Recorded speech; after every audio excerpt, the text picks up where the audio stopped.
Welcome to அபி சமையல். இன்னைக்கு நம்ம சூப்பரான நாட்டுக்கோழி குழம்பு எப்படி செய்யறதுன்னு பார்க்க போறோம். ஒரு கடாயில 2½ ஸ்பூன் சீரகம் சேர்த்துட்டு சிம்ல வச்சு ஒரு 2 நிமிஷம் நல்லா வறுத்துருங்க. இப்போ இதை தனியா எடுத்து வச்சிருங்க. அதே கடாயில மிளகு 2 ஸ்பூன் சேர்த்துட்டு 2 நிமிஷம் நல்லா வறுத்துருங்க.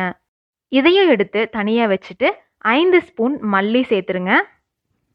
இதையும் ஒரு 2 நிமிஷம் நல்லா வறுத்துட்டு தனியா எடுத்து வச்சிருங்க.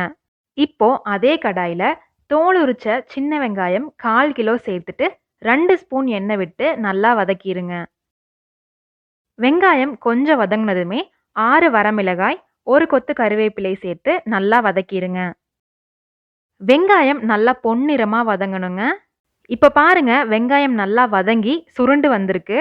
இப்போ அடுப்பை ஆஃப் பண்ணிருங்க.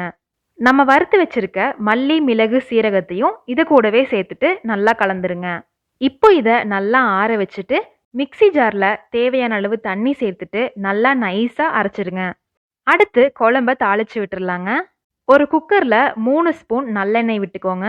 1/2 ஸ்பூன் கடுகு போட்டு நல்லா தாளிச்சிட்டு நீளமாக நறுக்குன ஒரு பெரிய வெங்காயம், 3 பச்சை மிளகாய், 1 கொத்து கருவேப்பிலை சேர்த்துட்டு நல்லா வதக்கிடுங்க.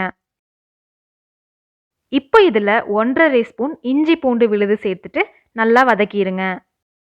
அடுத்து நல்லா சுத்தம் பண்ணி வச்சிருக்க நாட்டுக்கோழியை சேர்த்துருங்க. இது ஒரு 350 கிராம் வருங்க. இதை ஒரு 5 நிமிஷம் நல்லா வதக்கிடுங்க. 1/4 ஸ்பூன் மஞ்சள் தூள் சேர்த்துட்டு நல்லா கலந்து விட்டுருங்க.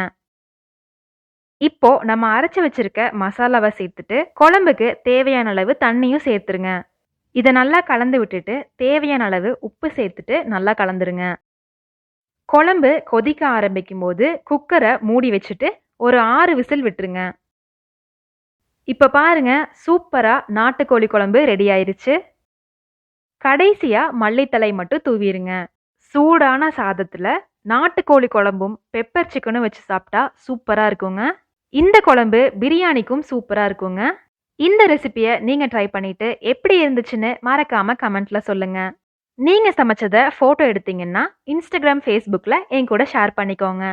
இந்த வீடியோ உங்களுக்கு பிடிச்சிருந்ததுன்னா லைக் பண்ணிட்டு உங்க ஃப்ரெண்ட்ஸுக்கும் ஷேர் பண்ணிருங்க. மறக்காம அபி சமையல் சேனலை சப்ஸ்கிரைப் பண்ணிருங்க.